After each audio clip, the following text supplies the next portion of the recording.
Ready? Ready to pledge again? Yeah, we do pledge again. Please do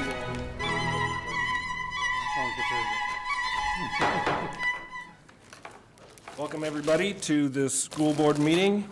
Today is Monday, December 11th, 2017. It is 7:02 p.m. We are in the Arlene Bush Board Room. All board members are present, including our two student representatives. Please join me in the Pledge of Allegiance. I pledge allegiance to the flag of the United States of America and to the republic for which it stands, one nation, under God, indivisible, with liberty and justice for all. Can I get a motion to approve tonight's agenda? So moved. Second. Any discussion? All those in favor, please signify by saying aye. Aye. Any opposed? Hearing none, we'll move forward. Brings us to number 4, recognition of students, staff, and public.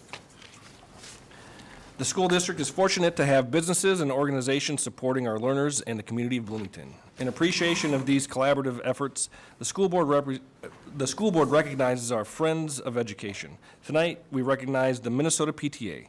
I invite Rick Kaufman, Executive Director of Community Relations, to introduce our friend for this evening. Good evening, Chair Oliva, Superintendent Fujitaki, members of the school board. It's an honor tonight to recognize Minnesota PTA as a friend of Bloomington Public Schools. Minnesota PTA, with the moniker Every Child, One Voice, will join a large group of organizations, businesses, and individuals previously recognized as friends of Bloomington Public Schools, largely in part for their commitment, support, and contributions to the 10,000 plus students and over 1,600 employees. Out of the first Mothers Club of Crocus Hill in St. Paul in 1894 came the Minnesota Mothers Council in 1914 with its 24 units statewide.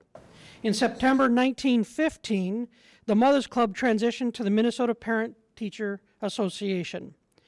It joined the National PTA in 1922, and for the last 95 years, Minnesota PTA has advocated for and have been a champion for children and families. The all-volunteer Minnesota PTA Board of Directors, currently under the direction of not 1, not 2, not 3, but 4 Bloomington parents, is committed to strengthening parent involvement in every school across this great state. They believe, as do we, that when parents are involved in their child's education, achievement increases, school environments improve, and communities grow stronger. Please join me tonight in welcoming one of our own, Ms. Heather Starks, current president of the Minnesota PTA.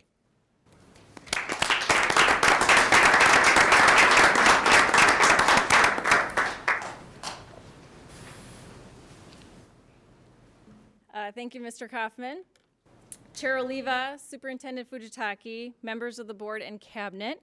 As Mr. Kaufman mentioned, my name is Heather Starks and I'm the president of the Minnesota PTA. It is an honor to stand in front of you tonight to accept the Friends of BPS distinction. I want to give a little bit of background of Minnesota PTA to those that may not be aware. Minnesota PTA is one of 54 congresses that make up national PTA. There are all 50 states represented, plus Washington, D.C., Puerto Rico, the Virgin Islands, and a consortium of European military families. Across the nation, PTA takes many forms. There are local units, that's where parents are connected to a particular school. There are district councils, we have one of those here in Bloomington, which I'll talk to a little bit more. We have regions and then state boards. In Minnesota, we have 220 local PTA units, 3 district councils. Here in Bloomington, we're very fortunate that we have one of the 3. Rochester and Duluth are the other 2. And what a council is when members from various PTA units get together and they talk about district-wide issues. Typically, the superintendent and other school board members are present at those meetings. Across the state, we have about 8,300 members. And I want to talk about Bloomington specifically because it's pretty unique. Bloomington has a PTA in every school in our district. And I did a little bit of research this morning, and that's a very unique situation across Minnesota. We also have about 1,100 members, which means Bloomington parents make up about 1/8 of our state membership. Wow. So we have a great, very solid PTA community here in Bloomington. There are currently 12 board members at the state level that support units in everything from advocacy to communication to outreach to financial best practices. And I'd like to introduce 3 board members that I have with me today. First of all, I have Mary Thiel. She is our state treasurer. And I have Jason Thiel. He is our technology chair. And Mary and Jason reside here in Bloomington. They have 3 boys who are out in the audience. Wave. And they have, 2 of them are elementary school students at Westwood, and 1 is a preschool student here in Bloomington. Jason is in his 3rd year as president of Westwood PTA and has served as Westwood's representative to the Bloomington PTSA Council for the last 4 years. And then Mary has served as Westwood's co-president for 1 year and treasurer for 2 years before she joined us at the state level. You also may recognize them because they were 2 of the 3 tri-chairs for the Yes for BPS committee.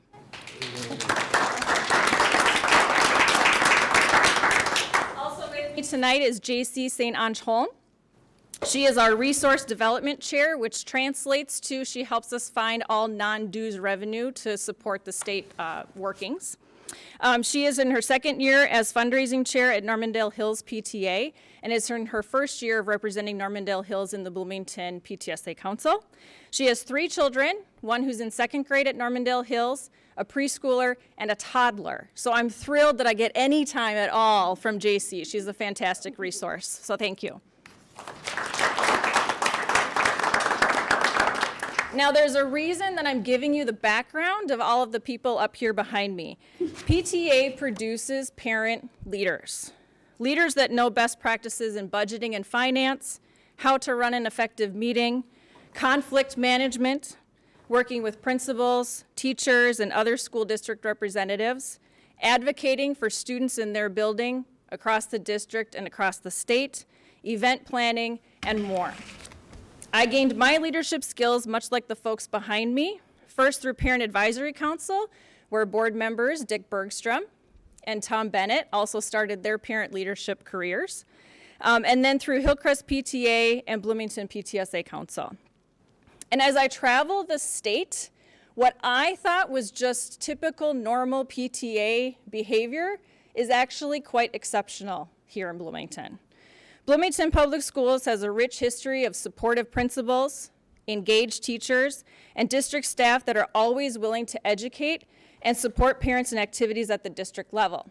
In fact, I'm looking at the cabinet back there. In my time in the Bloomington PTSA Council, I think I saw all of you present at least once about something that was going on in your department, in your district. And that's very unique and special that parents get direct information from the people working on those issues.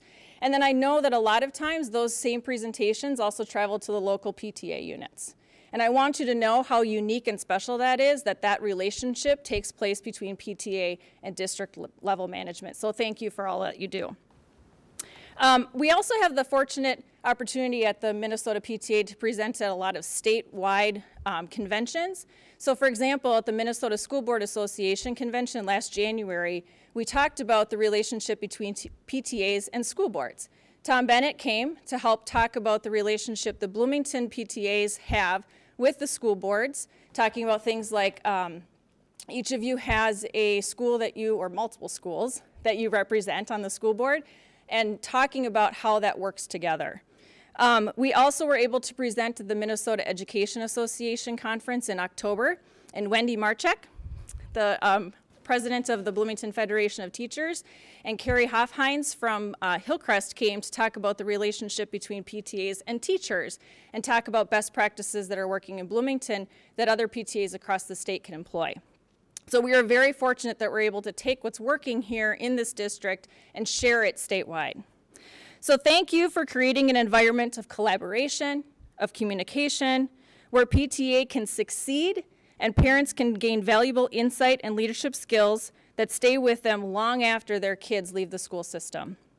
It is an honor for Minnesota PTA to join the wonderful educational supporters on the wall in this room, and we appreciate the distinction this evening. Thank you.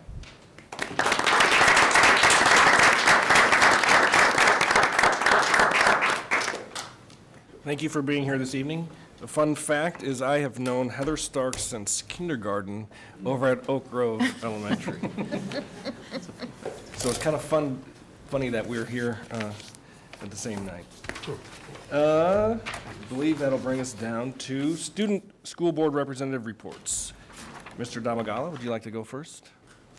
Hi, I'm Jackson Damagala, a junior at Jefferson High School. And this week at Jefferson, we're having a Spirit Week. Until the end of the week on Friday, where we have the much anticipated Ugly Sweater Day. The Winter Choir concert this past weekend was well attended and very well put together by our new choir director, Mr. Brown. Student Council is having a food drive this week. Students will bring food to their first hour class all week. By the end of the week, Student Council will collect it and figure out who the winner is. The winning class will receive free tickets to the Winter Formal. Speaking of the Winter Formal, the dance will be held on January 14th. There's a lot of excitement around Jefferson's second dance of the year. Winter sports are up and running. The boys hockey team recently gave their full effort in the 8-0 win over Hastings. All students are taking an equity survey on Wednesday during advisory to guide our work in supporting all students. As we often do, we are refreshing our students by the video we are watching last week on Wednesday during advisory on behavior expectations during school. We'll hopefully end this week on a good note, for we will start winter break soon. In conclusion, it has been a great productive beginning of the second trimester, and I hope we can continue to get better. Thank you. Thank you. Mr. Skoophammer. Here at Kennedy, not much is new since I have last reported. Winter sports have been underway for a couple weeks now, and we hope to see a very successful rest of the winter. We recently had a winter holiday show this past weekend, and I did not get a chance to go see it, but I've heard a lot of great feedback on it. We put in new pictures in our Eagle hallway showing off our fall teams, like snapshots of like our best plays, and so that's cool. There will be a lot more artwork that is going to be put up throughout the school. Also, there's a PTSA meeting on Thursday, and there will be a presentation on mental health in teenagers. And we're also looking for lunch volunteers, and that is all I have. Thank you. And now, apparently, Mr. Bennett has something to say. Yes. What could that be? This mic up here. Good evening, Chair Oliva, Superintendent Fujitaki, board members, cabinet members, and listening public. This is the 4 years that I've been here. This is the first time I've ever spoken from the podium. This is kind of intimidating. I don't know why anyone would ever want to do this. Anyway, I'm here to address you tonight because it is time for us to honor and say farewell to one of our own board members. Our current chair, Rick Oliva, shocked us all by saying that he's not running for re-election. And so this will be his last meeting. So I first met Rick Oliva about 4.5 years ago when we both were running for election for school board. And at the time, through the forums and getting to know each other, I felt that we had absolutely nothing in common. And we were kind of at the opposite ends. Well, on different issues, we kind of took different positions. So when we both won election, I thought it was going to be a long 4 years of us butting heads and arguing. And as happens a couple times, I was actually wrong about that. Because what I learned in serving with Rick is that we have a lot in common. First of all, we're both very opinionated, and we're never afraid to share our opinions and advocate for those opinions.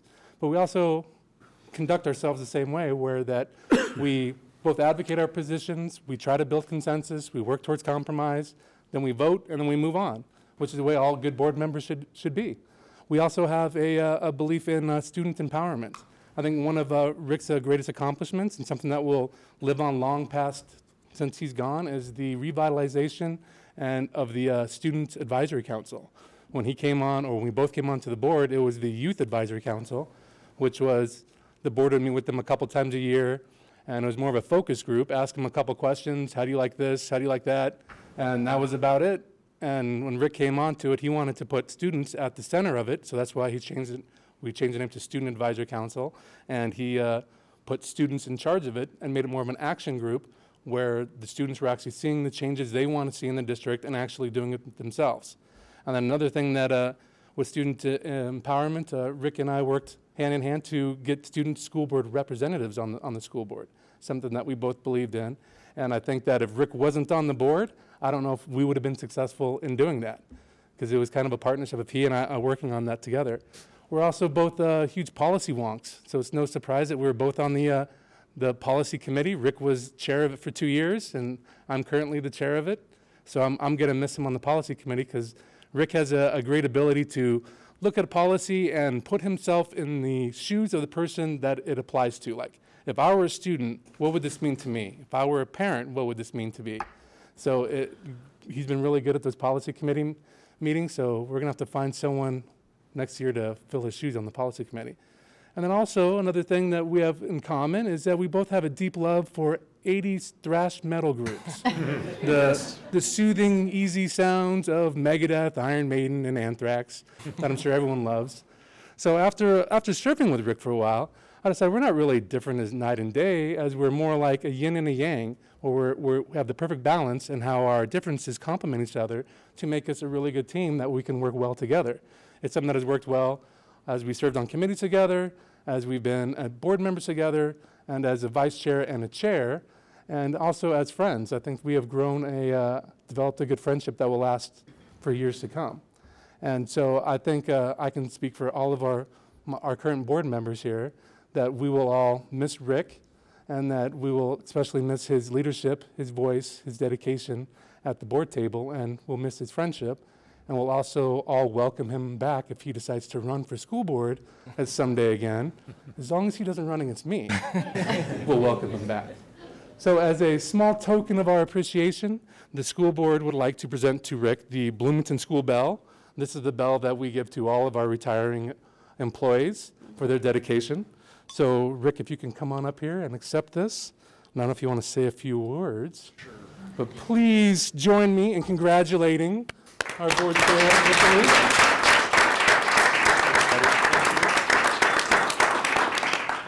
Okay, so I have to say something very serious here. First of all, the school board and administration has violated one of the most important rules of school boards. You'll learn it Beth will learn this when she goes to school board training. The very first thing they say is no surprises at the board table. And so when I opened up my board packet and there was a little thing like, oh, Tom Bennett presents Rick Oliva with the school bell, I said, what is this? I don't feel like I'm worthy of this. I feel like what I did is I came here and I did to the best of my ability what I said I was going to do, and I represented myself and my values faithfully. Learned a lot about compromise. I guess my biggest disappointment is that when I showed up, I wasn't just the king and everyone just listened to me because I was so smart and they would just do what I said. I had to actually learn some humility and say, you know what? Everybody here is working really hard on everything, and reasonable people can disagree on controversial subjects. And so I think that's where Tom Bennett and I, we found that. We said, you know what? Yeah, let's talk about anthrax. And, you know, I took my kid to the Iron Maiden concert, and he thought that was pretty awesome. The only one board meeting that I missed because I missed one because I was sick. I missed another one because I went to Black Sabbath. And so everyone said, well, you know, if you had to miss one for a reason, I guess that would be legitimate, taking your son to go see their final tour. But yes, it's been my honor and my pleasure to serve the community, to serve along with all of you, to meet you and to work with you. So I really do appreciate this. And so thank you.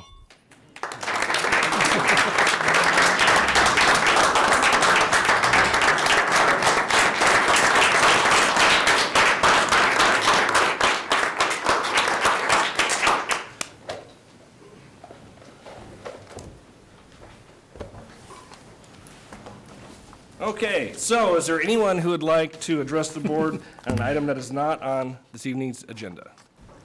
Seeing no one come forward, I'll move to the next thing, and I'll say it's probably too early in the semester to see any seniors here for the government class.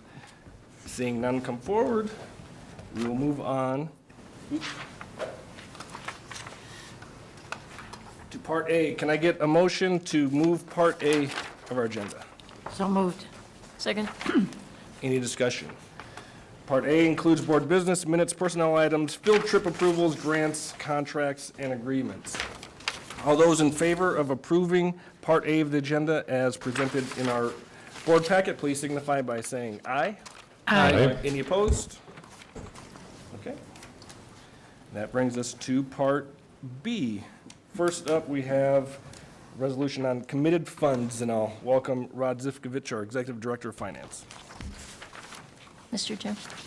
Dr. Sagal. Be it resolved that the School Board of Independent School District 271 approves committed funds in the areas specified as follows. Number 1, $90,965 for wellness dollars. Number 2, $106,324 for band uniform and instrument replacement. Number 3, $1,323,054 for operating referendum. Number 4, $4,235,550 for transportation. 5, $1,090,438 for athletics and activities. 6, $166,254 for staff development. And 7, $757,824 for site department carryover funds. Second. So Rod, what can you tell us about this? Chair Oliva, Superintendent Fujitaki, board members. Tonight, you get kind of a taste of 3 years all at once. This is the taste of what the last year just happened, the 16-17 year. Back in June, the board approved categories for committed funds. These are the totals after the audit for those committed funds.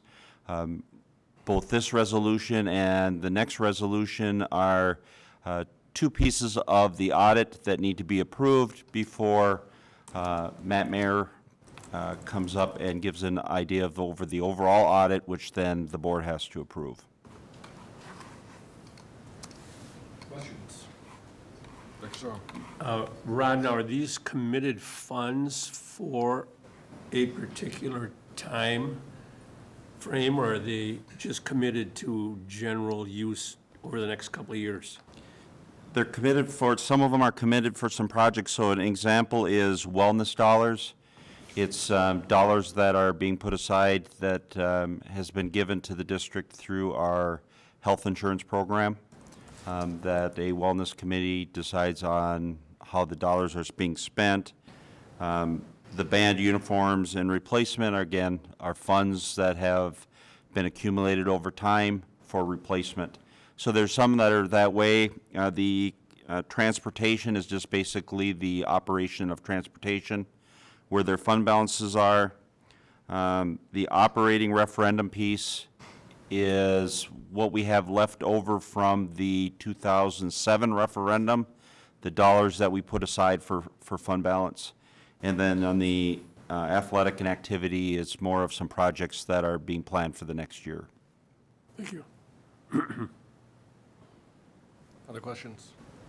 Okay. All those in favor, please signify by saying aye. Aye. Any opposed? Okay, that'll bring us to number 2, operating transfers. I'd like to take this one. Mr. Chair, Director Bartolotta. be it resolved that the School Board of Independent School District 271 approves the operating transfers of $305,107.04 from the general fund to certain programs in the Community Service Fund and $3,150,000 from Internal Services Fund to general operating funds for fiscal year 2016-2017. Second? Rod? These are two pieces of the audit, also that we do on a regular basis. The community ed is some dollars that are being received within the general fund that need to be moved over to community ed programming because the programming is in those areas. The internal services fund is dollars where, as mentioned in the background information, it's a reconciliation of our OPEB, severance and vacation, and moving that back into the general fund. Mr. Chair? Director Bergstrom. Just a quick one because it's staring at me. I'm wondering what we can get for 4 cents. The operating transfers of $305,107.04. That seems pretty specific. It's an offset of the costs of different programming. Okay. Thank you. Okay, anybody else? All those in favor, please signify by saying aye. Aye. Any opposed? No. Okay, now bring us to the audit report, number 3. Director Storm. Chair, be it resolved that the School Board of Independent School District 271 accepts the auditor's report from Bergen KDV Limited, which includes audited financial statements of the student activity accounts, and accompanying communication letters for the fiscal year ended June 30th, 2017. Second. Tonight I have Matt Mayer from Bergen KDV with us to give us a outline of his findings within the audit, and then we'll be open to the board for any questions either for Matt or myself. Thanks, Rod. Mr. Chair, Superintendent, members of the board, thank you for the invitation to present tonight. You received 4 documents in your packets along with our PowerPoint presentation here, which represent the final product of the audit. If you have specific questions about the documents, be happy to address those at the end. I think the PowerPoint presentation will cover the high points that I want to relay to you this evening. It's the district's responsibility each year to prepare financial statements for the public to show the results of operations and the district's financial position. Our firm's job is to test, examine, give an opinion on those statements so users can be assured they are an accurate presentation of the district's finances. We do that through our independent auditor's report, which this year was unmodified or clean, which is the best we can provide. It does mean that the numbers we're looking at tonight are a true and accurate picture of the district's financial position, and you can rely on them as a record of the 16-17 school year and also as a basis for moving forward as a district financially. We also have an obligation to do 2 compliance audits. One of those is a federal single audit, which requires us to look at the dollars being spent here at the district at the federal level, not necessarily the numbers themselves, but compliance with the provisions of the grants. We do that on a rotating basis, and this year we looked at the special education program, and happy to report no findings associated with that for 16-17. And then finally, the Office of the State Auditor also requires us to take a look at all the statutes that apply to running a school district in the state, conflicts of interest, contracting and bidding, deposits and investments and the like, to make sure you're in compliance with those. No findings for 16-17. So obviously a very clean audit for the 16-17 year. Our thanks to Rod and Kim in the Finance Department for their hard work in preparing for us, as well as the entire team. They were very helpful throughout the entire process, well prepared for us, and they share the same goal as we of making sure we've got accurate financial reporting for you and the public on an annual basis. I'd like to take my remaining time to provide you some analysis from my perspective on the results of operations for the year, and we always do that in the context of the budget. In the government sector, the budget is established by the governing body, you as a school board, and it's really a directive on how the district should be run for the year. So any analysis of how the year went financially for the district should be within the context of that budget. We'll show you the original and the final amended budgets in the first two columns of this chart. And if you look at the bottom line, you actually authorize spending down of fund balance during the 2016-17 school year of about $2.2 million in the original budget, about $2.9 million in the final amended budget. You're going to see, though, that the actual fund balance change for the year was positive, and it was about a $4.9 million positive, or an increase in fund balance rather than spending down of that amount. If we look under revenue, on the top of the page, you're going to see revenue outperformed the budget by about $1.6 million. You were a little bit under on the miscellaneous revenue, other local, that's miscellaneous revenue and tuition by about 1.1, but you were significantly over budget on state sources of revenue, and almost all of that had to do with state special education revenue for the year, the aid that you received specific to that particular function of the district. The federal variance of $500,000 was also attributable to special education during the year. If we look at spending, spending actually came in under budget for the year by about $2.3 million, $142 million on a $144 million budget. If you look under the line item called capital outlay, you're going to see about a $4.6 million variance there. There was authorized capital spending during the year, which ultimately did not occur, and as a result, you saw most of the savings when it came to those capital items that were budgeted but not spent.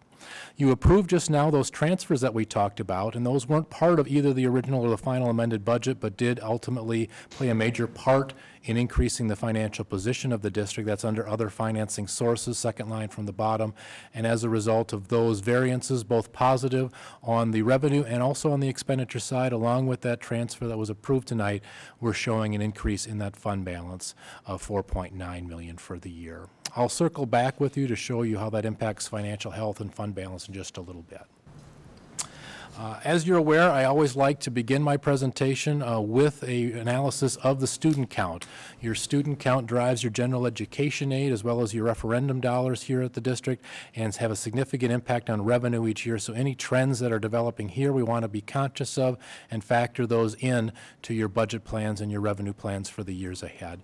This is your resident average daily membership, those public school students that live within the district boundaries, whether they attend here or not.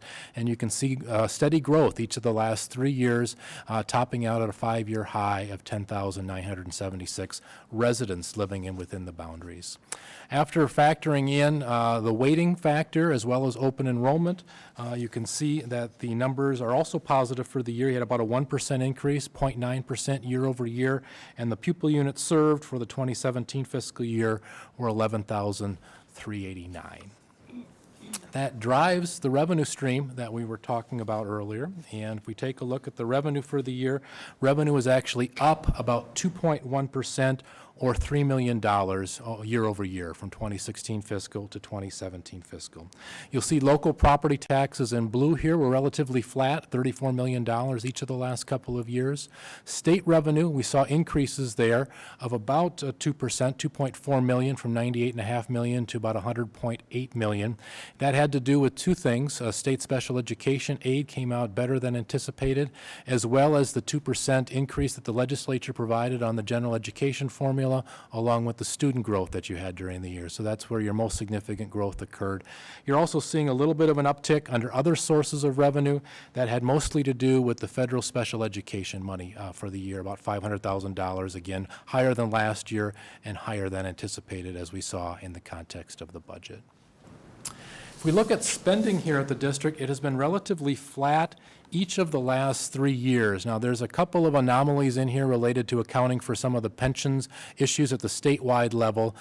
So it looks like we actually went down in real dollars this year. That's a little bit inaccurate because of that extra bookkeeping we needed to do related to pensions. But you can see for all intents and purposes that the district has had a budget or spent right in that $141 to $142 million range each of the last 3 years. So spending has been flat and has been tracking in relation to revenue, which has been growing modestly but not significantly each of the last couple of years, because the only real increases have been at that state sources of revenue and the 2% that you're getting from the legislature on the general education aid.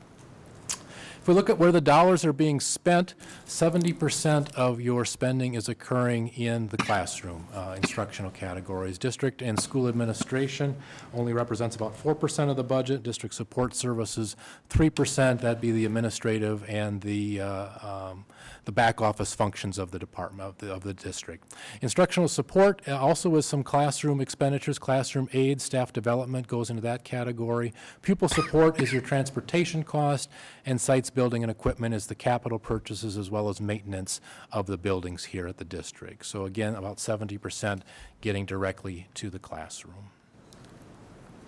I'm going to jump ahead to this chart, and this gives you an idea of how everything comes together on that budget we were talking about earlier. As I mentioned, the fund balance in total increased during the year, and you ended the year with about a $29 million total fund balance. Now, that fund balance is broken out into various components. You approved several of those this evening under committed fund balance. Those are set-asides that you do internally here at the district. There's also set-asides above that called restricted, and those are dollars that are restricted by the state of Minnesota. Those are revenue streams that they provide that need to be spent on a specific item. If you don't spend them, they need to be carried over until the next year. And then what that leaves is the unassigned fund balance at the bottom there of about $6.7 million. If we look at your unassigned fund balance in relation to the district's fund balance policy, we have a fund balance policy of between 5 and 8% of a year's worth of spending. That's what you as a board have dictated to be the financial health that you're striving for as a district. If we do the calculations on the unassigned along with the other items that make up that number, we're right within those parameters that you've established. Okay. The state looks at things a little bit differently. The state doesn't count the committed fund balances that you set aside because each district can do their own commitments or assignments, and as a result, to keep an apples-to-apples comparison, they lump those in as well and factor out some other spending on the restricted side to show a true unassigned, unrestricted fund balance. That number ends up being about 12.4%, and it's inflated because it's not including some of those internal set-asides that you have. What I like to do, though, is compare that number to the statewide averages. And a typical district is going to be in that 20% range. We can see in blue for the last 4 years that we have comparatives.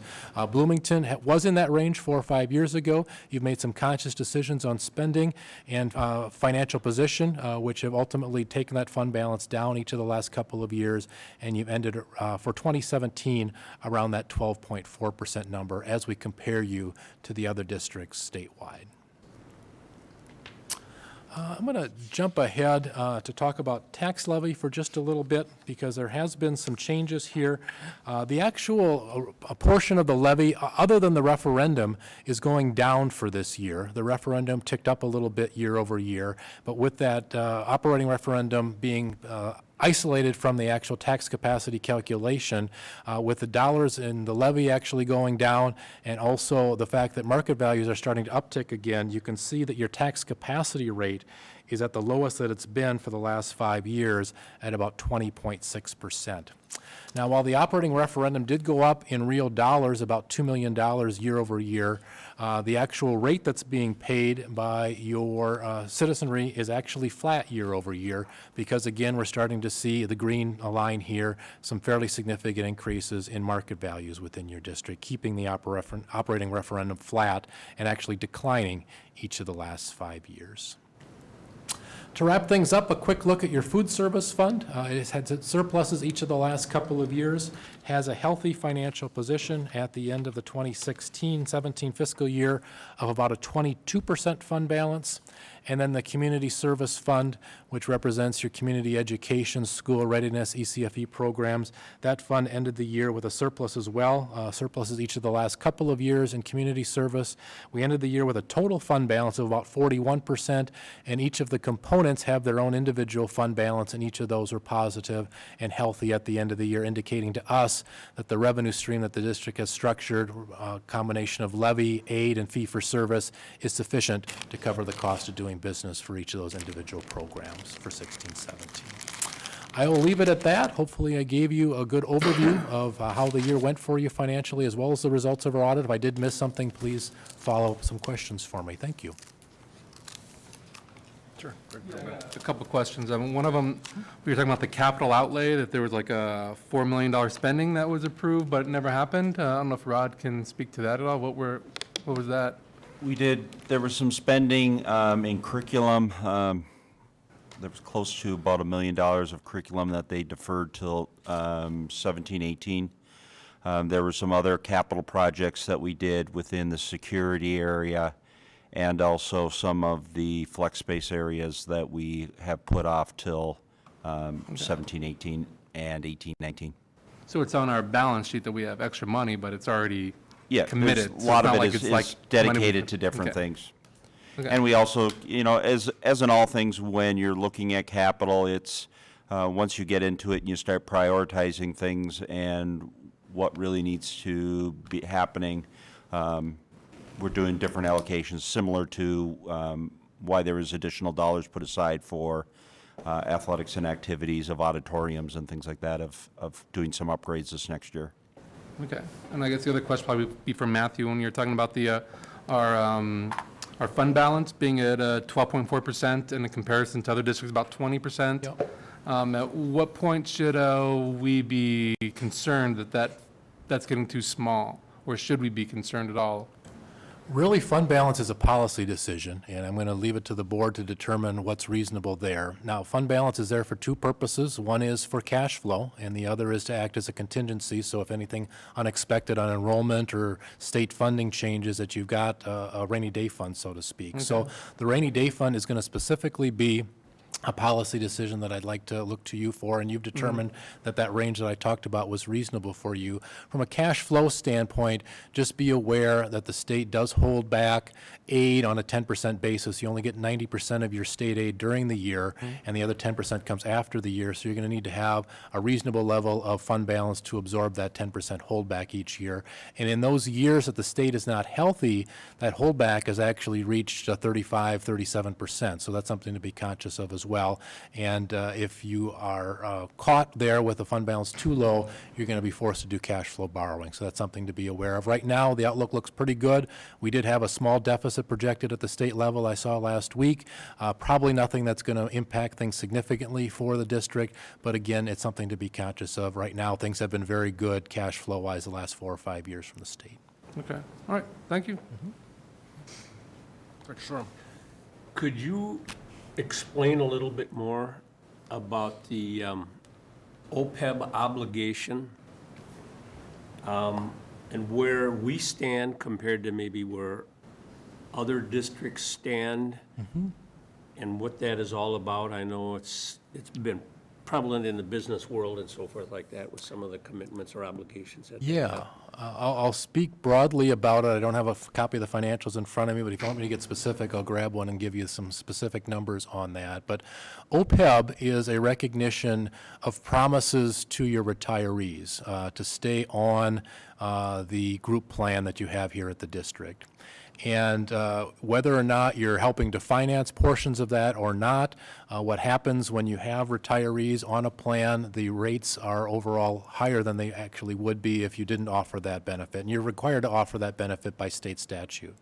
So what OPEB does is recognizes the liability associated with that and requires a district to recognize that as a liability. Not at the fund level, not in the budgetary statements that we looked at, but from a broader perspective. What the district did about 8-10 years ago when this new mandate came out was to take dollars and set those aside in an internal service fund. And you have several $1 million set aside that are available to cover that particular obligation and that particular liability going forward. So what will happen is, after this liability starts to take hold and you start to feel the impact of this in your operating funds from a budgetary perspective, you're going to have resources that you can take from this internal fund, help subsidize the general fund, and basically it's kind of a rainy day fund specifically for these OPEB obligations once you start feeling the budget impact of them. But we still have to keep track of all the potential retirees and everything else in order to make it even. Yeah, actually, through new GASB requirements, we're actually having to do reviews of our retiree and that benefits every year versus every other year, which was done in the past. So it's a lot of work on just to make sure that districts, at least people that when we go out for bonds and that there's just a reconciliation of what our possible obligations are into the future. Thank you. Anybody else? I'll go. I know that there was I had a couple of questions when I was reading through the student activity accounts document. I know that a couple of things were pointed out, maybe areas that we need to look at. I don't know if you could speak to that at all, and if there's anything to do about that.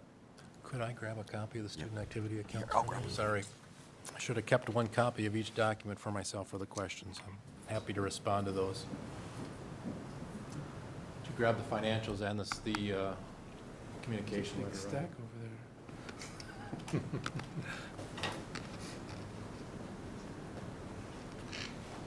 I can preface it, as Rod's bringing those up, that the student activity accounts are accounts that are outside the district's books. These are fundraising done by students for the benefit of students. The student officers at each location are making the decisions on how to spend these dollars, and there are a specific set of compliance requirements for these accounts just to ensure that they're kept safe, just like we keep the district assets safe. We had a couple of findings this year. One of them is to provide an activity purpose form, and that is the officers of the organization say, this is our club, this is what we do, and this is how we're going to use our resources going forward. It's something that's done annually just to ensure that the club hasn't gone dormant, that we have a purpose that is student-related, and that somebody at the district is monitoring and accepting that. We had a couple of clubs during the year that didn't provide that form, and we're just asking that that form be filled out to ensure that we're in compliance with that. And then finally, when we do find an account that does seem to be inactive, and we found 2 or 3 accounts that hadn't had any activity for the last couple of years, it appears to us that those activities have gone away. We want to make sure there is a system in place to formally close those accounts and then distribute the dollars in a way that's been mandated by the student officers of that club. And we saw 2 accounts that hadn't had any activity for a couple of years, so just recommending to district staff that they look those over, see if in fact they are dormant, and if they are, to follow the instructions left by the student officers on how those dollars should be utilized. Thank you. Anybody else? Thank you, sir. Okay, thank you. We have to vote on this one. All those in favor, please signify by saying aye. Aye. Any opposed? Thank you very much. All right. That'll bring us to, I believe, number 4, mid-year budget adjustments. Okay, so be resolved, the School Board of Independent School District 271 approves adjusting the 2017-18 budget for all funds by increasing revenue by $1,399,328 and increasing expenditures by $3,251,944. Second? So now we're into current year. We just got done with Matt of last year. Now it's current year of being able to update it for the board and for the district for moving forward. So the district is a proposed budget for 17-18 revised, and we're looking for board action tonight. Again, we usually bring this to the board sometime either December, January timeframe. Sometimes it's in February if there's different items out there that are still outstanding that we want to make sure that we get into the budget. And technically, what we really need for additional information that we're pulling from is getting that prior year audit. Also, updation of enrollment, and then anything legislative or financial data that we find as we're working through things from the time that we did the budget back in June to this point in time of the year.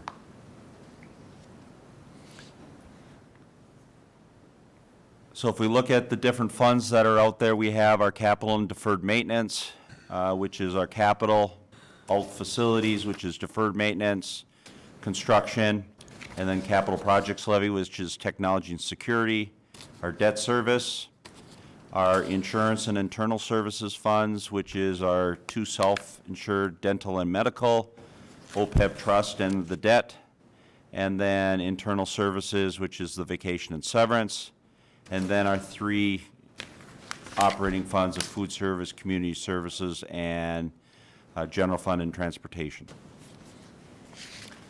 So if we look at operating capital, we ended the year at $8.1 million. We were projecting a $774,000 loss for current year. With some of the adjustments, as we mentioned, of additional projects being moved forward into 17-18, we're showing a spend down of $1.8 million, or bringing the fund balance down to a $6.3 million fund balance for 17-18. Move on to alt facilities. Alt facilities, the program is that we bond every 2 years, and then we do as pay as you go. So we ended up this year at $23.9 million. If you remember, we sold bonds in the early part of this year. That fund balance carries over into the next year. So really no change in our spending and our expenditures. It's just more of we did some additional projects with that additional money up front. Showing that we have $11.78 million for 18-19 to do the projects for the 18-19 school year.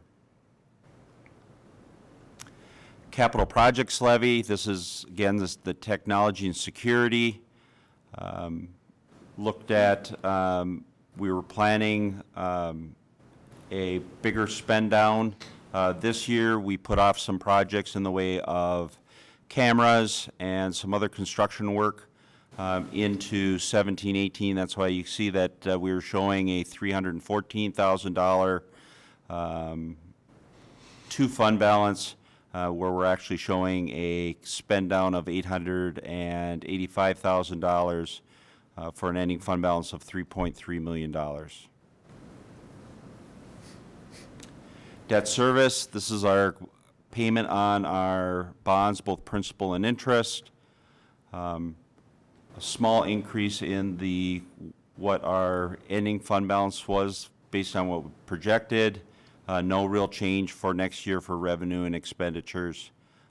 Looking at an ending fund balance of $781,000. Going into our debt, our self-insured, our dental. Dental, we showed a slight loss the current year. We project about $100,000 loss, and we see no change in that based on expenditures to date.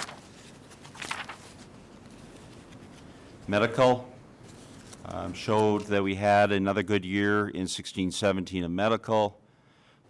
Putting additional dollars to fund balance. We're showing a slight gain this year. Again, this is the first year of 2 years that we set rates for. The board has always done a 2-year the last couple years. So looking at the $250,000 this year's additional dollars we're putting away, hopefully we will be able to put away some, or at least break even the next year, but this kind of protects us in the way of our fund balance is at a point right now that some of the fluctuations that we were worried about early on now are protected with a fund balance that's stabilized. Our other post-employment benefits are OPEB and internal services.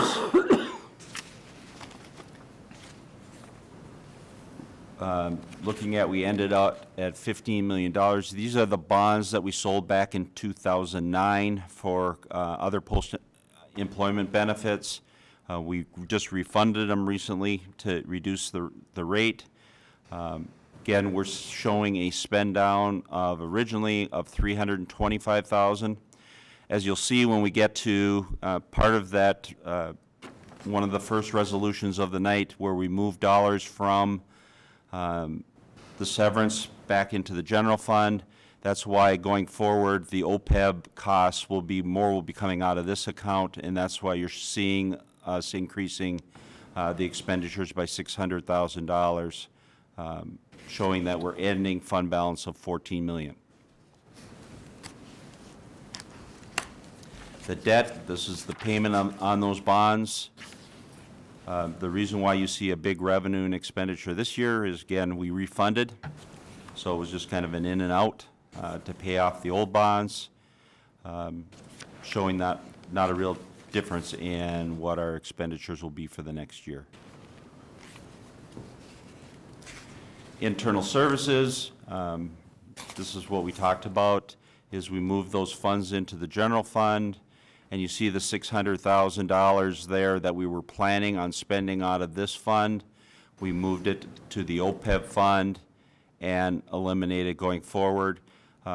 These dollars, looking for them for protection for vacation and severance, but also to give us protection as there's talk regarding increasing the district's rate on PERA and TRA. If there wasn't a additional revenue provided by the state to offset some of that, we at least would have something for a couple years to be able to protect ourselves against those increases until we could adjust things, adjust the budget to get to flatten that out. I'll stop there because once we get into the operating funds, just to give kind of a more in depth with those couple of funds.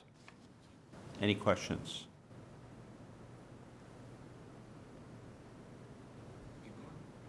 Okay, I'll move on. Food service showed a positive of $27,000 this year. We show a spend down of about $150,000. We see everything being in line similar to what we originally budgeted at the beginning of the year. Right, and on that one, just Sure. as we go along, that includes equipment and different things like that that we might need, new refrigerators, freezers, yada, yada. Correct. We treat food service as its own, technically its own business. And they also pay for overhead expenses to the general fund for utilities and custodial services and the rest.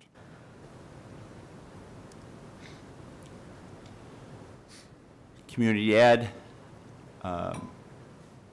showing that additional programming and the rest based on additional dollars that they did not spend in 16-17. You see that they're adding an additional dollars to the budget versus on expenditures. Revenue, we kind of tied things out based on what actually is coming in. So it's showing a $267,000 spend down.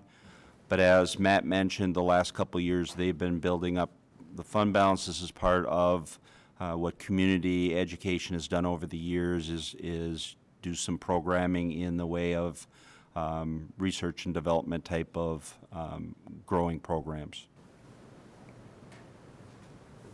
Question on this also then too. The separation between us and Richfield, so this whole transition with the extra money coming in, the grants and everything else like that, we're running a positive. Correct. With fund balance, so it covers all of those areas. So we almost have enough to build another activity center, don't we? That we could, well, we'll talk about that some other time. Thank you. We go to the general fund. Here's kind of what Matt was talking about when you take the different pieces, and if you look at the financial statements, really taking the referendum committed, the transportation committed, and then the unassigned is kind of where we look at as being our fund balance. That's the $12.2 million or 8.7% of expenditures. We were projecting a spend down of $2.7 million.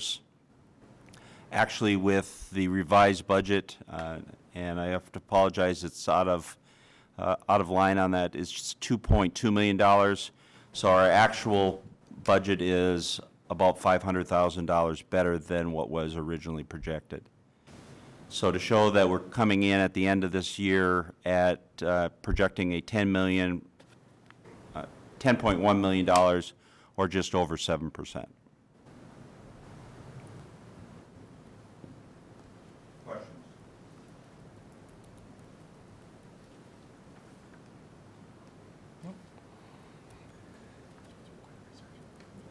All right, that's it. Easy peasy. Okay. So I guess now we have to vote. All those in favor, please signify by saying aye.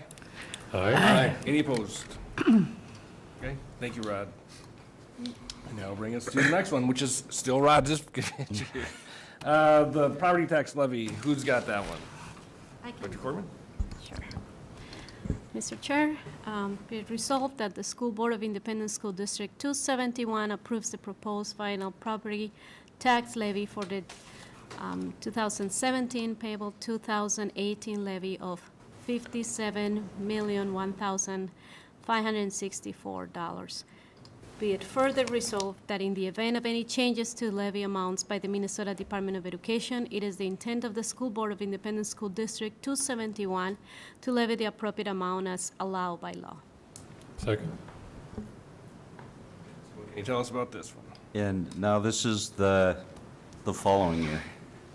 As we started overall back in September with doing a preliminary levy, this is finalizing it based on our referendum and the rest. So tonight, what we're doing is preparing the board to make an informed decision on the final levy. We'll need board action, and there's two pieces to this process. It's the truth and taxation process, the pay 2018 process, and then also at the end of my presentation, giving the public the ability to ask questions of the board regarding the levy. So the truth and taxation process is the district sends their preliminary information in back in September.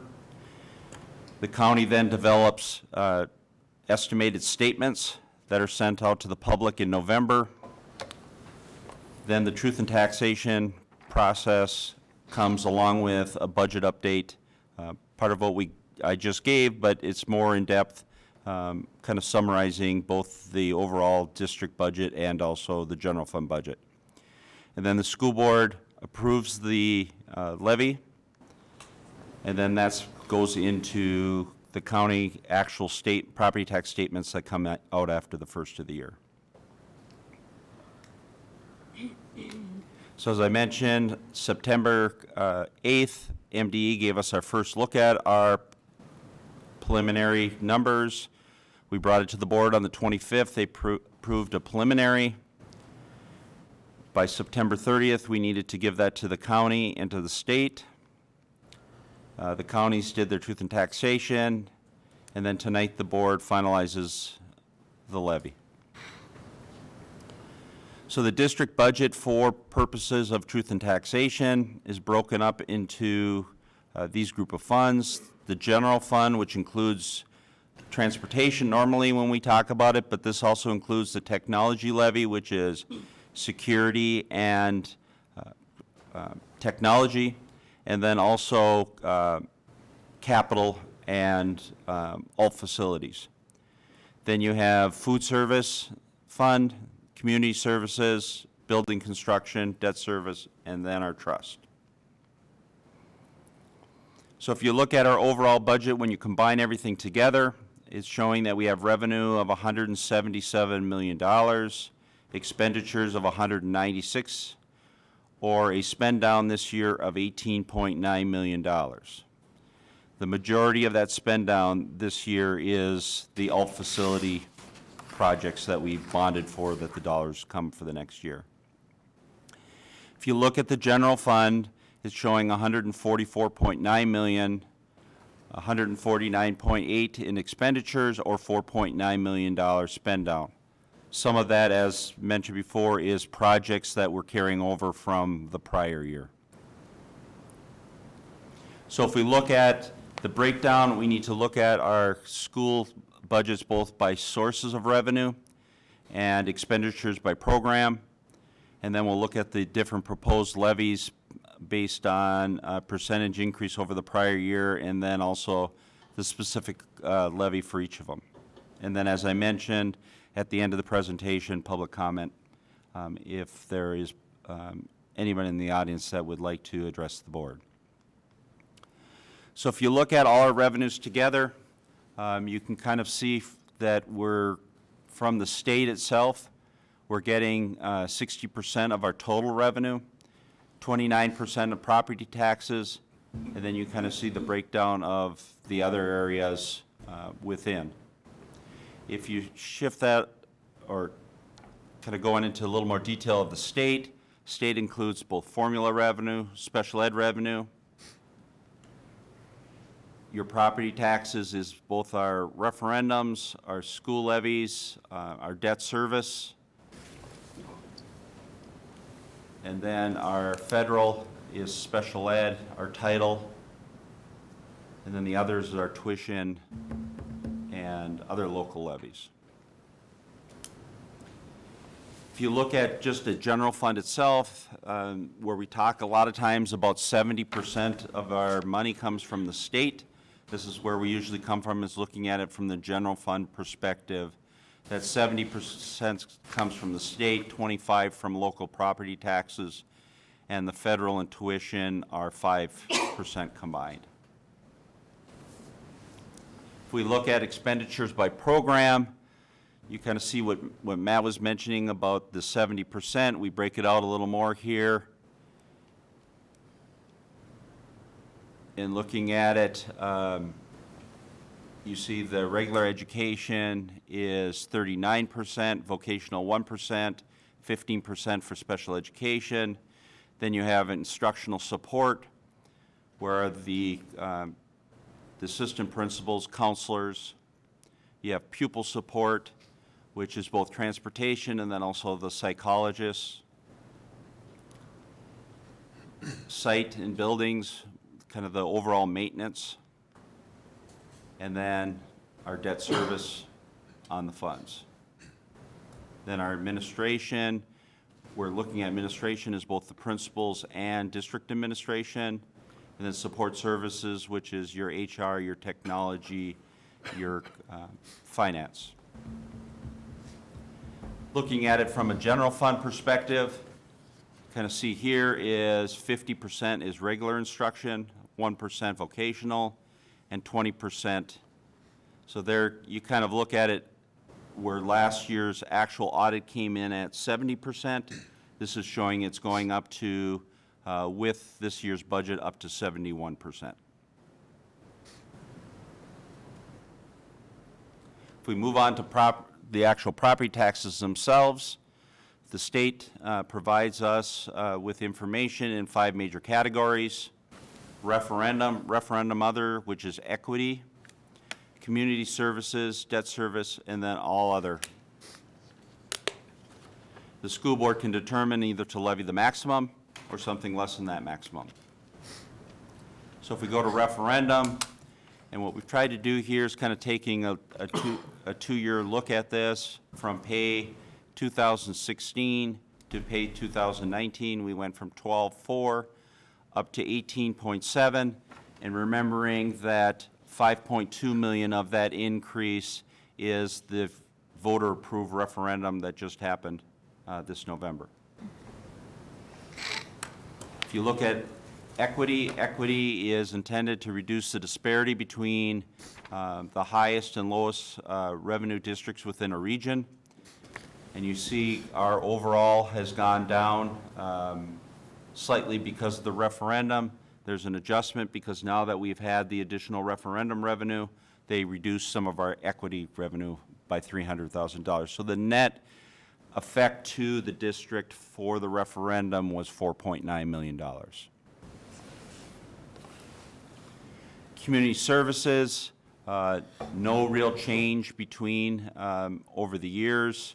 Slight increase based on some of the additional revenue that was for early childhood and also students with disability after-school programming. Debt service, you can kind of see that we made some adjustments, did some pay down in 2017, and you can see from 2016 to 2017, our basic is pretty much flat. Remembering that with what the state requires us to do is take 105% of what our principal and interest that we need to pay each year is what we levy, but then they take it back over time. And what this shows us compared to the last 2 years is they've kind of gotten caught up on that extra 5% that they've taken back. I would imagine us seeing in this adjustment, prior year adjustment and abatement area next year, we would show a negative amount in that category. So if we look at our overall levy over the past 3 years, it showed a $50,255,000 in 2016, went up to $51,545, and this year with the additional referendum, it went up to $57 million, or $6.7 million increase. As mentioned, 4.9 of that increase is the operating referendum that was just approved by the voters. So kind of taking this breakdown out of comparing it both operating referendum and then non-referendum items, you can see that the majority of the increase is in the operating referendum. We had the 4.9 million of increase, but then we also had enrollment and then also the inflationary increase that's built into the referendum make up the additional $800,000 increase within the operating referendum. Then the non-referendum revenue increases is the $979,000. So the operating going up 26%, the non-referendum going up 3.4%.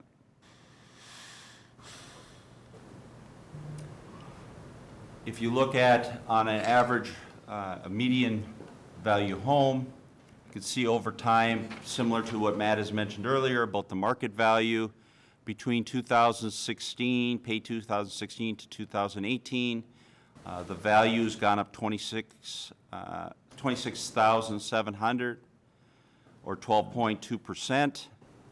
The county, city, school district taxes have gone from $29.50 to $32.05, or $255, or an 8.6%. The school district went from a $880 up to a $989, which is $109, or 12.4%. If you remember when the board approved before the referendum back in September, the increase was $13, or 1.2%. So if you back that out, it was about $96 on an average home that the increase due to the referendum. So now I'll turn it back to the board chair for any public comment. Is there anyone in the audience that would like to comment on tonight's presentation? Seeing them come forward, we'll move to the next slide.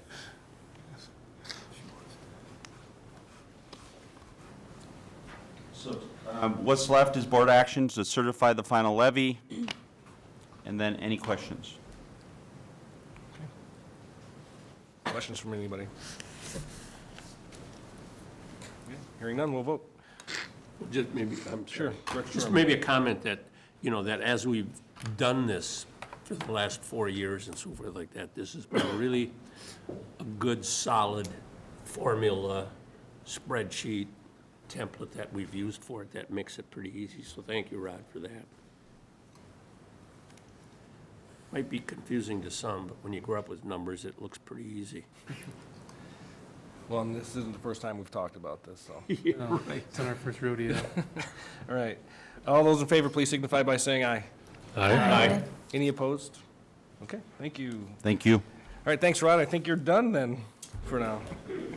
And that'll bring us to the World's Best Workforce Annual Report, and Rick Kaufman and Dave Heisted, I believe. Who's got this one? I'll Director take this Bergstrom. one. Be resolved, the School Board of Independent School District 271 accepts the World's Best Workforce Annual Report for the 2016-2017 school year. Second. Okay. So I'll welcome Rick Kaufman and Dave Heisted. Chair Leva, Superintendent Fujitaki, members of the school board, we come to you with the final draft of the annual report that's produced each year. The last couple years, it's been part of the school pages layout format. Once upon your approval, it will be printed and should be in homes within the week. So the piece that was sent to you and what's on the screen for the audience is a PDF of the 4-page broadsheet layout of the annual report.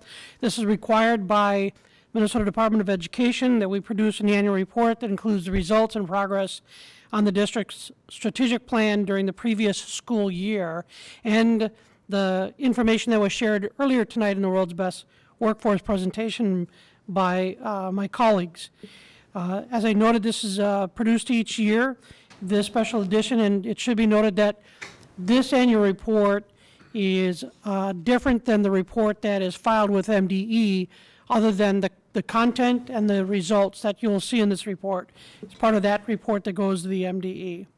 Pathways Advisory Committee has reviewed and approved the curriculum content that appears in the publication, and as I noted, it will be included in the report sent to MDE. Be happy to take any questions on the report, and Dr. Heisted is here to respond to any questions related to the data. Sure, Director Bergstrom. Mr. Chair, not much of a question, but just a note of thanks to all the folks that are involved in putting this together. This particular presentation, I know, is condensed. There's a lot of energy and effort that goes into making this thing a palatable, readable report so that people don't get their eyes glossed over when they're reading it. So I appreciate just the way it's formatted. Reading through it, if it's easy for me to read, it has to be easy for the general public. So I just wanted to say thank you for the work that you put into this presentation. Thank you. Anyone else? Director Storm. Yeah, it's kind of curious, at least to me, that, the grand and glorious world's best workforce goals, started out and how it evolved to where, businesses said we need a better educated workforce, da-da-da-da-da. And so then it goes back to the districts to come up with their strategic plan or mission statements. And I suspect that there's quite a variety in some of those strategic plans covering all 5 of the goals that the legislature has suggested or mandated that be included in the World's Best Workforce Plan. But as we've gone through our strategic plan and mission statements and so forth like that and developed our wall pathways to graduation, it really seems to me as comprehensive as it was when we heard the report earlier tonight, that we've pretty much gotten our hands around it and have done a great job at identifying and working with all of these goals and providing all of the various statistics and data that we have on it. I mean, it's just very, very good, somewhat overwhelming, but yet it's still, still representative of a sound plan that I think we should all be proud of, as was mentioned earlier. That's all. Just a comment? No question? Yeah, there isn't really a question. I could get some questions, but then I know Tom and some I of do the have a others. question Sure. regarding the Pathways Advisory Committee. I see there's no need for us to refer to it as the mandated committee by the state in this report that we send to the families, right? But in the one that we're sending to the Department of Education, I'm guessing that it says it in there that the Pathways Advisory Committee is actually that World's Best Workforce Committee, just in case Yes. that there's no Yes. misunderstanding or any of that. And the right? membership is spelled out in that report. That's right, okay, thank you. It's the 120B.11 committee, right? Is that what it is? Thank you. So my observations with this, and I was going to throw it in the previous presentation, but we ran out of time, is the difference between internal and external reporting, and even internal versus external goal setting. Like, for instance, I look at this and I say, well, we report on African Americans, but as you were saying, you could be in more than one bucket. And there's probably a big difference, because when we say African American, we really mean black, right? So there's a difference between a black American that's been here, whose family has been here for 400 years, and then a person that's from Africa that got here in June and their family doesn't speak English. And they might not actually be Americans either. They could be resident aliens or whatever on a student visa. And so for internal reporting, I think it would be helpful if we could, was it disaggregate, I don't know. Yes. Correct term, Right. but to show, like, actually put English language learners as their own Yes. for us, as a community to really see how we do that. Because I know the state doesn't want it that way, but I think it would be helpful. Exactly. Chair Oliva, that's exactly the case. The state specifies 5 racial ethnic categories and doesn't do any cross-categorization where you look at EL within racial ethnic or poverty within racial ethnic.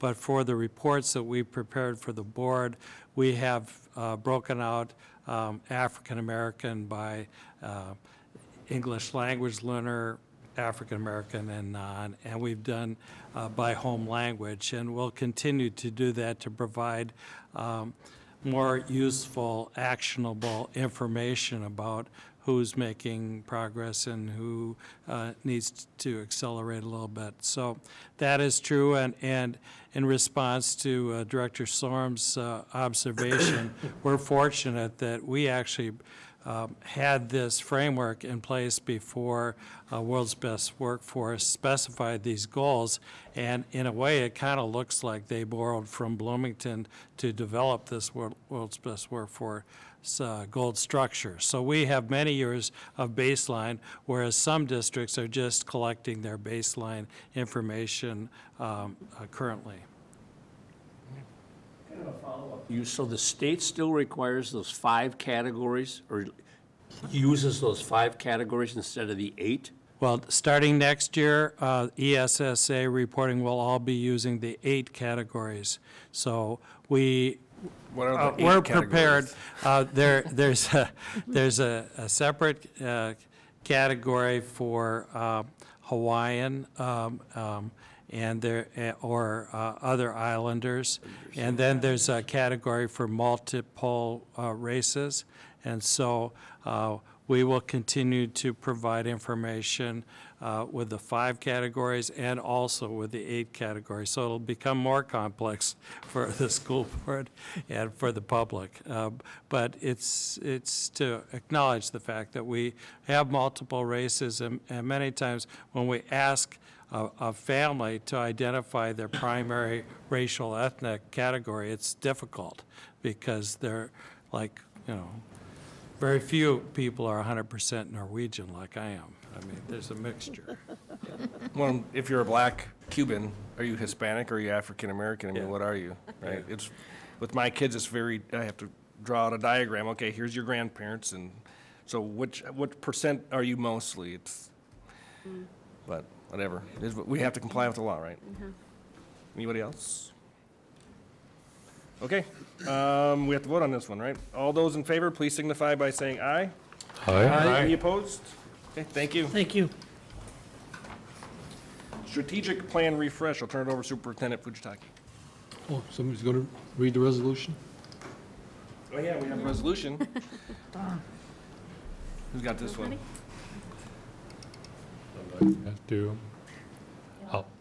I'll take it. It's a, David, do you want all of it, all the way down to here? Don't have to, can say as written. Be it resolved, the School Board of Independent School District 271 approves a refreshing of the district's strategic plan, vision, and strategic directions. The refreshed vision is as written. How about that? In a second? Oh. All right. Now I'll turn it over to Superintendent Fujitaki. Thank you. At the board's retreat in November, district administration and the school board discussed one of the board's most important responsibilities, to periodically review and update our strategic plan. A strategic plan should not be a static document that sits on a shelf. It should be a dynamic document that helps inspire, leads, and guides our school community. Now, a strategic plan was last refreshed in February of 2015. Since that's refreshing almost 3 years ago, we've moved closer toward our vision, as evidenced by the reports that were shared at tonight's World's Best Workforce meeting. Now, as we move closer toward our vision, everything comes more into clarity, so we should be able to provide language that is more focused and more clear about our vision description. That's what's being proposed. Also, as we move closer toward our vision, so should our strategic objectives of how we plan to bring our vision to life. So therefore, for those reasons, administration encourages and supports the board in refreshing the strategic plan with this resolution. That concludes my report. Any comments, questions? Just for reference, we did also discuss this at our board retreat, so this isn't the first time we've looked at this. All those in favor, please signify by saying aye. Aye. Any opposed? Hearing none, we'll move on. Policy, new policy 620, credit for learning. Mr. Chair, be resolved, the School Board of Independent School District approves new policy 620, credit for learning. Second? And we'll welcome Eric Melby and Jenna Mitchler. Thank you, Chair Oliva, Superintendent Fujitaki, and members of the board. I do have Dr. Mitchler to help with this. She's been working on a lot of policies and meeting with the policy committee, including this one. I will tell you that this is a mandated policy, a mandatory policy, and that's about all I'll tell you. I'm going to let or ask Dr. Mitchler to take it from there. So yes, this is a mandatory policy that we're going to be adopting. Hopefully, it's a new policy called Credit for Learning, and it overviews our recognition of student achievement through course credit. And largely what you see is just the MSBA version of the policy. We've made 3 changes. So the first change is just to the policy statement. We've made some adjustments so that it matches the format of other policy statements that we use in Bloomington. The second change is on page 3 under B, transfer of academic requirements from other schools. You'll see that there's a word that's been added to one of the statements there where it says a certified transcript from an accredited school in another state, and we've added or country. We have a lot of students here in our district that come from countries other than the U.S. and bring with them certified transcripts from accredited schools, and so we just want to recognize in our policy that we accept credit that comes from those schools as well. And then the third change is on page 5, where it says credit from online learning courses. You may know that we are working on developing an online learning program here in Bloomington. There are other online programs that students from Bloomington can take part in. And so we wanted to just specify that the policy here is talking about online courses that students take outside of our district. So you'll see that some words have been added there so that it reads credit from out-of-district online learning courses. Those are the three changes. Beth Stenglein, who's our EL supervisor, reviewed the policy, as did David Holman. Questions? I think this one was pretty straightforward. Policy committee, there wasn't much work to do on this, though. No. Wasn't any work to do on this, actually. So, Since it's- all those in since favor, it was please mandated. signify by saying aye. Aye. Any opposed? All right, thank you. Thank you. And that brings us to the board legislative committee report. No resolution here, so I will turn it over to. There's one. Okay. In November of 2016, the board established the Bloomington Advocacy Council. One of the council's roles is to propose legislative advocacy ideas to the board legislative committee to help the board establish its district legislative platform. At the council's meeting in December, the council agreed to propose 3 legislative advocacy ideas that are contained in the resolution. The council, at this council's meeting, the council also endorsed MSBA's 2 resolutions regarding special education funding. MSBA is encouraging all school districts to pass these 2 resolutions so they can go to the governor and to the National School Board Conference and say that all school districts in Minnesota have passed these 2 resolutions regarding special education. Now, those are the proposals coming from the council. I'm going to turn it over to Chair Corman of the Board Legislative Committee to say what they did with these proposals. Okay. Hold on, please. I gotta find it again. Here they are.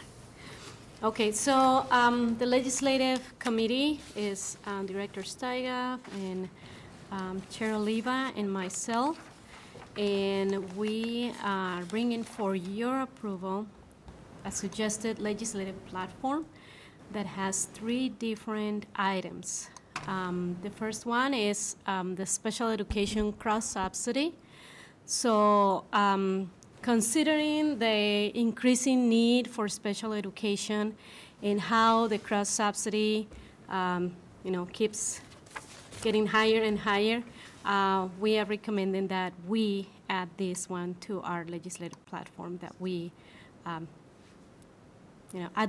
continue to advocate for that number to either go down or to match the needs of our school district, not only our school district, but other school districts that have to deal with the same situations every year of funding related to special education.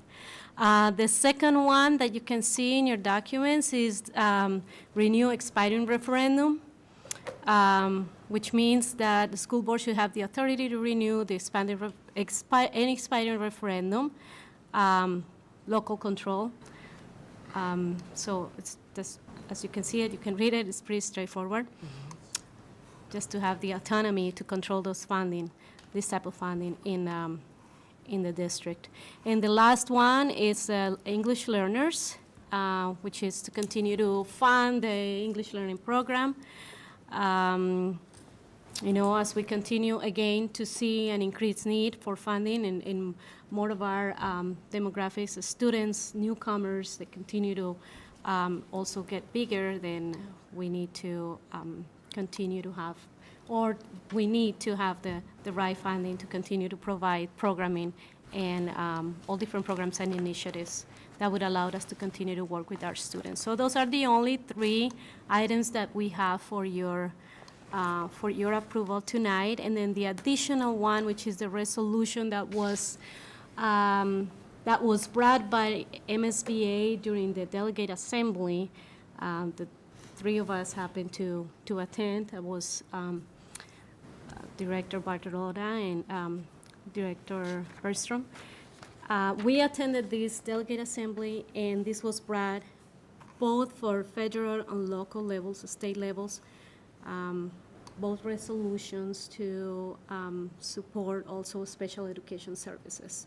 And so, as our superintendent mentioned, the recommendation was that we support these 2 resolutions as well, so that we can have a unified voice in the state, all school districts in the state. So we're bringing those for you too, and that's So we're doing this in a little bit different order than what I had thought we were going to do it in. So why don't I do this? I'll read this resolution and we'll discuss the platform. Sure. So be it resolved that the School Board of Independent School District 271 approves legislative priorities for the 2018 legislative session that support an increase in funding for special education and a reduction of the current cross-subsidy, local control authority to renew an expiring referendum, and an increase in funding for English learner programs. Further, the school board supports the Minnesota School Boards Association resolutions regarding special education funding at the state and federal levels. Second. Okay. So all this stuff that Nellie had just said, so that was part of our legislative platform. And then I should also, well, is it implied that all the stuff in the packet is included, or should I amend my resolution to include all of the pages in here? I will amend the resolution to say that the legislative platform items include special education cross-subsidy, renew the expiring referendum, English learners, and also the 2 pages in the board packet titled MSBA Resolution to Fully Fund Special Education Services in Minnesota, and also MSBA Resolution to Fully Fund Special Education Services Federal. Second. Yeah. Okay. So, discussion, questions? Sure, Director Bergstrom. I would advocate for a yes vote on this. This is, it's work that needs to be done. Just listening, as a first-time delegate, there were a lot of very passionate people that were advocating for a number of things, and to have these particular items fit into what that advocacy looked like, I think we should strongly consider going with this. And considering the fact that there are some other extra, what do we call them? Items that maybe, issues that we're interested in, that we are always concerned. Those are the kind of things that maybe we can bring next year to kind of add to our agenda as just position papers probably. I just want to make sure, because I know people that are listening didn't see this part, but the 2 that are from the MSBA, they're asking every school in the state to pass them, so that then Minnesota has a very unified, this is the funding that we need at state level and federal level for special ed. So they've asked every district to take it back to their district so that every school board in the state could pass it. So I think that's the other important reason why they're in here. Does that also include the renew expiring referendum? No, Are it's- they asking every district? No, they're asking the 2 that are attached there, that are from MSBA on special ed funding. Only special ed. We're requesting Right. the expiring referendum question, legislative. request for the school board have the authority to renew an expiring referendum without having to go through the voting, right? We're so good at doing it. Well, so, and that's the, out of all of these, that's the only one that gives me pause, is I say, when people go to approve a referendum, do they say, well, basically, this is forever? But the reality is it almost always is always forever. I think, I believe the number, I guess don't quote me because it could be wrong, was 20 districts went out for a renewal with no increase, and it was 100% passed. And so it's almost like people sort of expect it's already there, you're already paying for it, it expires in 10 years, but they don't really think that you're going to go back to the funding levels from 10 years prior. So if you're just going to keep it the same, might as well not spend the resources, all the money that you spend trying to pass a referendum to just keep the same amount of funding you could use for other programs in your district, because it's very costly to do. So that was one that I had to sort of figure out if I actually supported that, and I'm pretty sure I do. I haven't heard definitive reason not to. And that's, a lot of times, also, that's one of the kickbacks you get. They say, well, the school boards never give you the option to just keep it the same. Well, And Here's the option. you know, this is not unique to our school district. Like, if you go and see other legislative platforms for other school districts, it's pretty much the same, as well as MSBA and AMSD. Well, that's why I was kind of wondering, was because this has been an ongoing question for years, and we've addressed the legislature, and some legislators agree that that's where it should be, just at the local level, but when it gets to the big state, then all of a sudden, they never pass it. So that's why I was wondering if it was in this particular MSBA one, but it's not. Not in this one, no. When it comes to the referendum, you know, should people have the opportunity to vote on it or not, or should it be the board? I think, you know, as someone who's ran for school board twice now during a referendum, there's so much confusion out there with the voters that they think that we're asking for more money. It's like, why is the district always asking for more money? They don't really understand that it expires after 10 years, and we have to go back every 10 years with our hat in hand and beg for the money to keep the lights on. They're thinking we're always asking for more and more and more. So that's kind of why I'm more in line with the board should be the ones that's renewing those referendums, just to eliminate that confusion. I understand that it's also, you know, the whole idea of asking a community is so that the district is responsive to their community and making sure that they keep the support of their community. I think that's what the going out every 10 years was intended to do, so that the district and the cities are kind of aligned and trying to stay unified. But I was saying it just adds so much confusion of the renewing, and then when we're asking for an increase, and we had the cap last time and the cap this time, and you're getting into percentages, and it just becomes very confusing for people, I think. Even when you ask for just a flat amount, you're still asking for an increase because it would go down. Yeah, so it's. The wording of the ballot that the state controls. And we're fortunate to live in Bloomington, where we have a very supportive community, and we have a good track record of passing referendums. But there are, you know, other districts throughout the state where they can't get their referendums passed, and that just creates more inequity throughout districts of those who can pass them and those who can't. And I don't know, it's not an ideal way to fund public education in my mind. It should all come from the state, but anyway. So I think we're at the point where we can vote on this resolution to adopt well, actually, we have to vote on the amendment that I did to it. So all those in favor of adding my amended statement to the original resolution, please signify by saying aye. Aye. Aye. Any opposed? Okay, now we have to vote on the actual resolution. All those in favor, please signify by saying aye. Aye. Any opposed? Okay, thank you. And then the Board Advocacy Council, see, this is where we went a little bit out of order. That one is actually a different resolution. And so do you want to take that one, Nellie, or Superintendent Fujitaki? Or I can discuss. You can discuss it. Okay. We'll read One of us it. needs to read the resolution Yeah, first. one of us needs to raise the resolution. Who'd like to do that? Don, would you like to do that one? Sure. Director Skyagoff? It's a short one. Be it resolved that the School Board of Independent School District 271 approves the proposed plan changes to the Bloomington Advocacy Council. Yeah, so at our meeting, legislative committee meeting, we were talking about the genesis of this Bloomington Advocacy Council, sort of came from us, was we had thought, well, there's all these things that this committee or this council could advocate for. It just happened at that time, we had a lot of legislative things going on. And so we had discussed, does it make sense that that group reports to the legislative committee if they're doing other things that are related to community engagement, advocating on behalf of the district?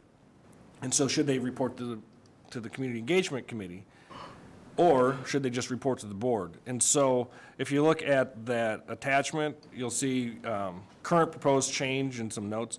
So currently, Advocacy Council reports to the legislative committee. We're saying the proposed change would have them report to the board. It would just be a board committee. Membership, right now, it's the 3 legislative committee members would be there. We had said, well, what we should do is have 2 board members, and since they'll deal mostly with legislative and community engagement matters, it should be the 2 chairs from those 2 boards or members from that, because the chair could actually be the same person in both of those committees. The Advocacy Council Right, membership at the time was decided by the legislative committee, but now we're saying, no, the board would vote like how we vote on all the other committee memberships. And then we put in there, this wording is paraphrased from the World's Best Workforce, where it says, the BAC, to the extent possible, shall reflect the diversity of the district and its school sites and contain 15 members, including 2 school board members, and 1/3 of the membership would be parents of school-aged children. And then the role expands from just legislative, political action, giving platform advice, visits to the Capitol, and helps with forums, to advocacy and community engagement, or advocacy through community engagement. And then the chair, well, the first time, we just needed somebody to do it, so we asked Heather Starks, and she, without hesitation, She loves being said, absolutely. But we were saying they should have their own person decide who should be the chair. So that's what we discussed. Any questions? Sure, Director Sorrow. The title, the Bloomington Advocacy Council, is that, and then it's a board advisory group or a board appointed select group? I'm just thinking, we have the Bloomington Education Foundation and we have a Bloomington Foundation. And so I'm just wondering if we should throw in the Bloomington District or Bloomington Education Advocacy Council, so it just doesn't seem to be such a general Bloomington Advocacy Council. Are they going to participate in other community activities? Advocate for other community activities? Yes, you can see we have the role, the current, the proposed change. There's some extra additions in there where it goes from being the political action type of group to doing political action plus advocacy, which also includes community. So you're saying, should the name reflect the role? So should it be the Bloomington Public Schools Advocacy Council instead of just Bloomington in general advocating? Because they're not Something like advocating on that, behalf of Bloomington, they're Right. advocating on behalf of Bloomington Public Schools? Right, something like that, yep.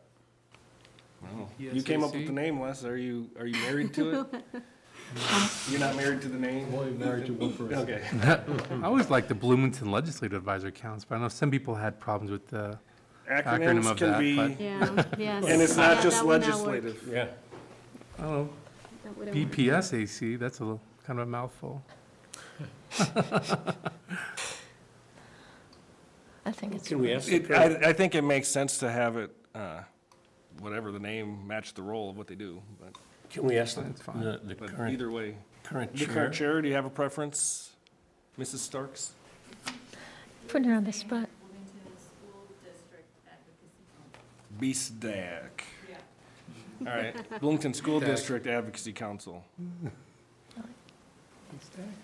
You don't care, you're like, it's just a name. As long as we kept the advisory. Doesn't matter. Advocacy. I mean. Advocacy. Can, Mr. Chair, can we, just so we don't have to put something in there tonight, can we just say to be named later? Be named later.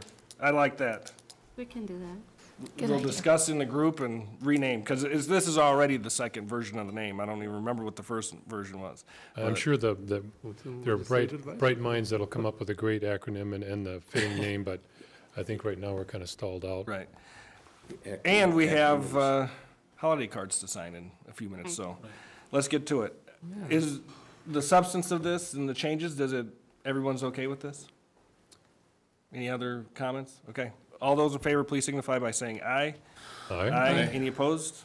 Okay, so the name to be determined, and we have our advocacy council and our legislative platform. Brings us to board member reports. Who'd like to start us off? Dr. Bergstrom.